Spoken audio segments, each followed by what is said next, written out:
రెండేళ్ల నుంచి బోగస్ కథనాలు, ముఖ్యమంత్రి కార్యాలయంలో వండి వడ్డించి వార్చే పనికిమాలిన స్టోరీలు, ఒక్కటి కూడా రాష్ట్ర ప్రజలకు పనికొచ్చే కథనం లేదు.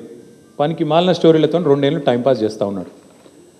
నేను అడుగుతా ఉన్నా ఆయనని, రేవంత్ రెడ్డిని, ఒకటి కాదు రెండు కాదు, ఇంకో 1000 వేసుకో, నీ సిట్టులు చిట్టీలు ఇంకో 1000 వేసుకో, ఏం ఫరక్ పడదు.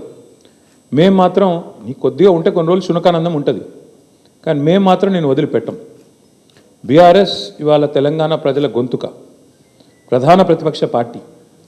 మీరు ఎన్నికల్లో ఆనాడు మమ్మల్ని ఓడించడానికి అడ్డమైన మాటలు చెప్పి, అడ్డగోలు హామీలు ఇచ్చి, అందమైన అబద్ధాలను 6 గ్యారంటీ కార్డుల రూపంలో ప్రచురించి ఆ రోజు ప్రజలను ఏదైతే బురిడి కొట్టించినారో, మేము ప్రజల తరపున గట్టిగా మాట్లాడుతున్నాం అనేది నీ బాధ.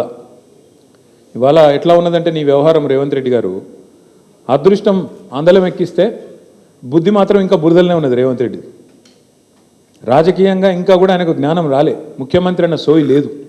తెల్లారి లేస్తే కేసీఆర్ గారిని తిట్టడం, మా పార్టీ నాయకులను తిట్టడం, పనికిమాలిన బూతులు మాట్లాడడం, పనికిమాలిన పని చేయడం తప్ప. అందుకే అంటున్నా నేను, అదృష్టం అందలం ఎక్కించినా బుద్ధి మాత్రం బురద బుద్ధే రేవంత్ రెడ్డిది.